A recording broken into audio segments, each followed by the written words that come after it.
Want to start using the new UpScrolled social app, but not sure how? I'm Jessica, and in this video, I'll show you how to download and install UpScrolled. Note that this video will demonstrate on iPhone, but written instructions for both Android and iOS will be listed in the description box. Now let's get started. To download UpScrolled, first open the App Store. Go to the Search tab. Then type in UpScrolled in the search bar. Tap UpScrolled when it appears in the search results. Then tap Get.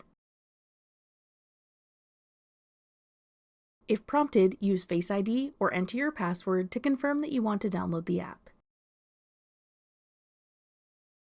Wait for the installation to complete. Then tap Open to start using the UpScrolled app. That's all it takes to download UpScrolled. Want to try out another new social app? Check out this tutorial next. Click the video on your screen now to watch. Thanks for watching. If you found this video helpful, we'd love it if you'd hit the like button below and subscribe to our channel. We put out great new tech tutorials like this one every day.